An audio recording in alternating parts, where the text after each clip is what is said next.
बकरा ईद पर तरह तरह की रेसिपीज बनाई जाती हैं अपने फ्रेंड्स, फैमिली और स्पेशल दावतों के लिए। आज मैं आपके साथ ईद का तोहफा शेयर करने लगी हूँ और इस रेसिपी की स्पेशल बात यह है कि इसे हम बगैर ऑयल के तैयार करेंगे। इसका गोश्त इतना नरम व मुलायम होगा कि आपके मुंह में घुलता ही चला जाएगा। यकीन करें, आप जब इसे बनाएंगे ना, बच्चे हों या बड़े, सभी खाने से हाथों को रोक नहीं पाएंगे और गोश्त इतना नरम मुलायम और जूसी होगा कि आपका दिल खुश हो जाएगा। तो आज हम मटन रोस्ट तैयार करने वाले हैं, तो चलें जल्दी से रेसिपी स्टार्ट कर लेते हैं। सबसे पहले यहाँ पर मैंने बकरे की थाई वाला गोश्त लिया है और इसके 5 पीसेस करवा लिए थे। और अगर नली वाला गोश्त मिल जाए तो ज़्यादा बेहतर है, वो इससे भी ज़्यादा जूसी तैयार होता है। और इस गोश्त को मैंने 2-3 बार साफ़ पानी से धो लिया है। अब इसके बाद हमने एक बाउल में पानी डाला है और इसमें 2 चम्मच भर के नमक और आधा कप हमने इसमें सिरके का शामिल किया है। इसे अच्छी तरह से मिक्स कर लेंगे और वॉश किया हुआ गोश्त इसके अंदर डाल देंगे। इसे हमने तकरीबन आधे घंटे के लिए सिरके और नमक वाले पानी में डिबो के रखना है। ये देखें, आधा घंटा हो चुका है और गोश्त का कलर चेक करें, ये भी चेंज हो गया है। तो गोश्त को हमने धोना नहीं है, इसे हम छन्नी में निकाल लेंगे क्योंकि हमने इसे पहले ही 2-3 बार धो लिया था। अब हम इसे बिल्कुल नहीं धोएंगे क्योंकि हम चाहते हैं नमक और सिरके का टेस्ट गोश्त के अंदर रह जाए। अब हमने यहाँ पर आधा किलो दही ली है और इसमें 1 चम्मच भर के नमक का डाला है। 1 चम्मच हम इसमें लाल मिर्च पाउडर और आधा चम्मच हम इसमें हल्दी शामिल करेंगे।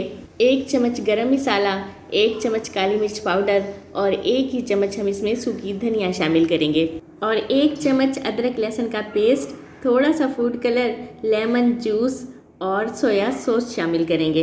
एंड में हम इसके अंदर केचप डालेंगे। अगर आपके पास चिली सॉस है तो वो भी डाल सकते हैं। इन सब चीज़ों को अच्छी तरह से मिक्स कर लेंगे और अब हमने यहाँ पर गोश्त को पानी खुश्क होने के लिए छन्नी पर रखा था। ये देखें, गोश्त का पानी कितना खुश्क हो चुका है। तो नेक्स्ट हम एक बाउल में इन सभी पीसेस को डाल देंगे और जो अभी हमने दही तैयार की है ना, वो इसके ऊपर डाल देंगे। मिसालों वाली दही डालने के बाद इसे हम हाथ की मदद से अच्छी तरह से हर बोटी के ऊपर लगा देंगे और कम से कम 2 घंटे के लिए तो हमने इसे ज़रूर रेस्ट देना है। आजकल गर्मियां हैं तो आप इसे ढक्कन लगाकर फ्रीज़र के अंदर ही रख दें तो ज़्यादा बेहतर है। ये देखें, 2 घंटे हो चुके हैं और इसकी शक्ल कुछ इस तरह से है। नेक्स्ट हमने इसे एल्युमिनियम शीट के अंदर कवर करना है। कवर करने से पहले मिसाले को अच्छी तरह से गोश्त के ऊपर लगा लेंगे। मिसाला अच्छी तरह से लगा हुआ होगा तभी तो इसका टेस्ट बढ़िया बनेगा। और हमने इसे उठाकर चारों तरफ से ही कवर कर लेना है। इस तरह से कवर करना है कि ये बिल्कुल ही बंद हो जाए। जितनी अच्छी तरह से कवर होगा उतनी ही जल्दी तैयार हो जाएगा क्योंकि इसके अंदर रखने से ये हीट अप हो जाता है। और इसे स्टीम कैसे करना है ये भी आपको बता देती हूँ। तो यहाँ पे मैंने कुछ साबित गरम मसाले लिए हैं। इसका आप चाहें तो स्क्रीनशॉट ले लें ताकि आपको बनाते हुए कोई मुश्किल पेश नहीं आए। तो 1 गिलास हमने इसमें पानी डाला है और इस गोश्त को हम 1 घंटे के लिए 190 डिग्री पर स्टीम करेंगे। और अगर आपके पास स्टीमर नहीं है तो आप इसे प्रेशर कुकर के अंदर भी इजीली बना सकते हैं। 1 घंटा हो चुका है और पहले हम इसकी गोश्त को चेक करेंगे कि ये गल चुका है या नहीं, फिर ही हम इसे स्टीमर के अंदर से निकालेंगे।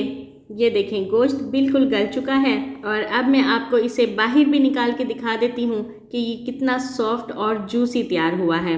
अभी आपने वीडियो को स्किप करके कहीं नहीं जाना। अभी मैं इसे आपको तोड़कर भी दिखाती हूँ कि ये कितना सॉफ्ट और नरम मुलायम बना है और इसे हमने बगैर घी और बगैर ऑयल के तैयार किया है। जब आप इसे एक बार घर पर बनाकर खाएंगे ना, तो बाहर से स्टीम रोस्ट लेकर खाने का नहीं सोचेंगे, हर बार ही घर पर बनाना ज़्यादा पसंद करेंगे। इतनी यमी और मज़ेदार रेसिपी है कि मुझे यकीन है कि आप इस ईद पर ये रेसिपी तो ज़रूर ट्राई करेंगे। ये देखें, मक्खन मलाई की तरह ये टूटती ही चली जा रही है और गोश्त का एक एक रेशा जूसी लग रहा है, अंदर तक सॉफ्ट हो चुका है। मेहमानों को छोड़ें, अपने घर वालों के लिए ये टेस्टी रेसिपी ज़रूर बनाएं।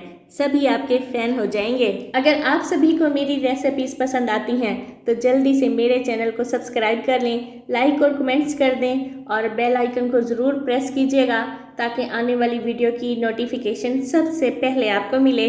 दुआओं में याद रखिएगा। अल्लाह हाफिज़।